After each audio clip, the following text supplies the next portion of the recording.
my name is Muhammad Hanif bin Adnan. Currently, I'm still studying in University Malaysia Sabah. The topic for our interview session today is COVID-19.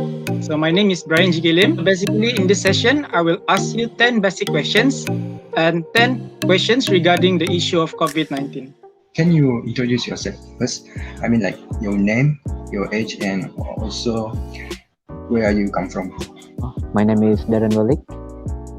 I am 19 years old and I'm from Papar Sabah. My name is Prasindra Analaki Arasubaro. I'm 19 years old from Selangor. My name is Adila Sulaiman. I'm 22 years old. I'm from Sabah. What is your hobby? Playing video games. Playing video games. My hobby is I like to play the badminton. Are you still studying or working? I'm still studying. I'm studying at Labuan Matriculation College. I'm certainly still studying. Currently, I'm still studying. I'm a fourth-year student from University Malaysia Pahang. How are you feeling today? I'm doing good. Thank you for asking. I'm fine and thank you for asking. The past 2 days, I have some flu, but I'm feeling better. Alright. So, do you live with your family or do you live alone? I live with my roommates. I live in my family. I live with my family. So, if there is no COVID-19 or MCO due to COVID-19, what outdoor events or activities do you like to attend? So I would like to go to the festival like Keamatan. Maybe watching some movies or hang out with friends. That's it. I would like to play badminton with my friends. What is your life goal? I want to be a psychiatrist. Well, I want to be a successful doctor. I want to finish my study, have a good job, and get a good salary to support my life and my family. The 10th question. What do you think about this MCO? I think it's both positive and bad values. MCO. Okay, it can be irritating if it's a long time. But then certainly it's the safety precaution taken by government, so we just gotta follow it. I think the MCO is an effective way to reduce the COVID-19 cases. So the first topic question, do you know what is actually the COVID-19? A type of virus that attack our respiratory system. And it's originate from China. Which is the cause is mild to the severe respiratory illness, including the death. When was this COVID-19 virus started in your country? Second, it was around February or March this year. Around early of March. Around the end of the February. When do you think things will be back to normal?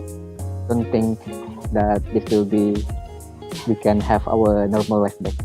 Maybe after the vaccine is found. So I think it will take a long period to be back to normal. Is that the COVID-19 affect your study?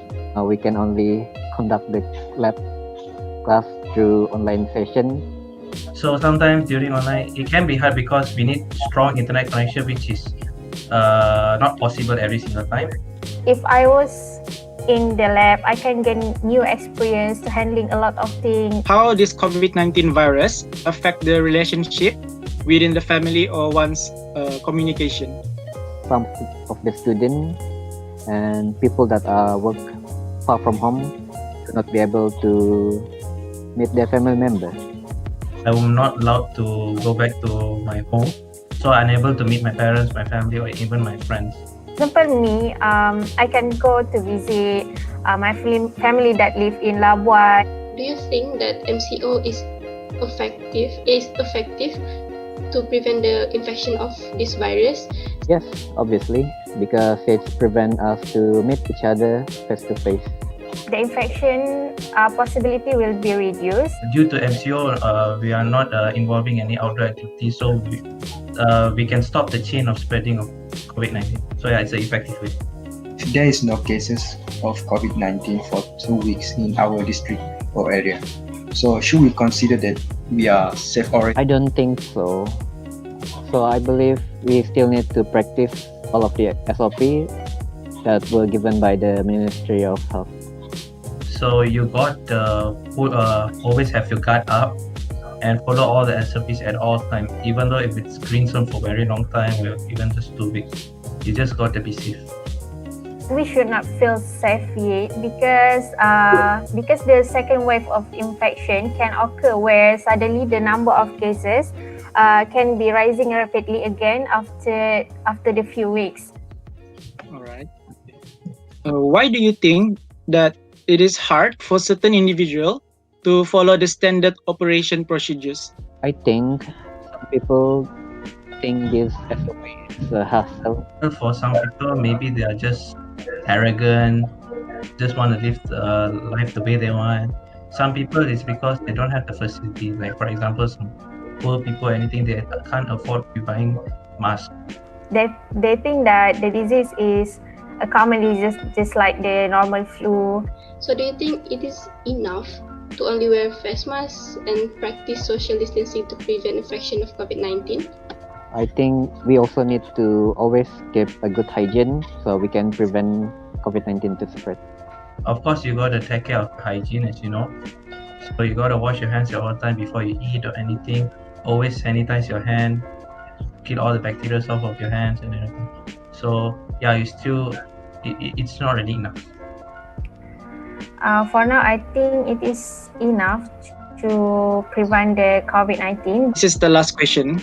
All right. So, if the COVID-19 vaccine successfully made, who should to be prioritized to take the vaccine? I think vaccine should be given first to the frontliners, such as doctors, nurses, and any personnel that is exposed directly to the threat of this COVID-19. I would say the old age and the children, because as we know, those who are between the prime age has high immunity. I think that we should prioritize the frontliner first because they are the person who are most exposed to this disease. So actually, we already reached the end of this interview session. Thank you for your time and your kindness of participating in this interview session. Have a nice day. And I hope you have a nice day and we can see you in the future.